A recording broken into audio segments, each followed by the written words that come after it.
My mentor always says that when you're performing Shakespeare, your goal is to make the language so clear that even the alert 10-year-old in the audience understands what you're saying. Now, this is a true story. I went to see a one man show starring Patrick Page, who might be one of America's greatest living Shakespearean actors, but you might know him better because he was the original Hades in Hadestown. Give me one more song before I send you to. Anyway, he did this one man show in New York City called All the Devils Are Here. And in it, he played all of Shakespeare's greatest villains.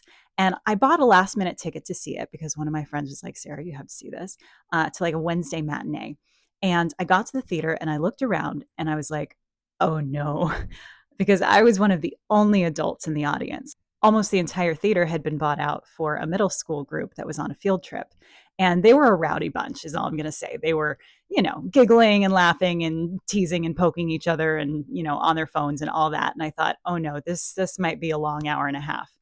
But the moment that Patrick Page stepped out on stage, he started into a Lady Macbeth monologue. And I'm telling you, from the moment he opened his mouth, those kids were silent.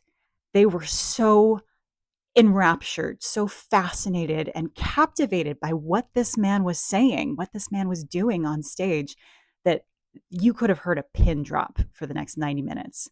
They were the most attentive audience ever.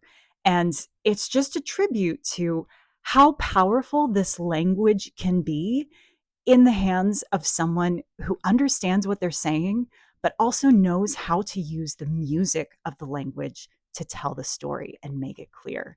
And that's the goal here. We want to make what we're saying so clear that even the alert 10-year-old, or in this case, an entire audience full of alert teenagers and preteens, not only understand what we're saying, but are captivated by what we're saying. And it's totally doable. You don't need to translate Shakespeare into modern English.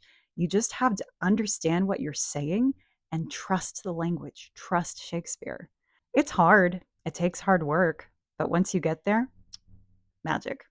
Totally worth it. Like and follow for more.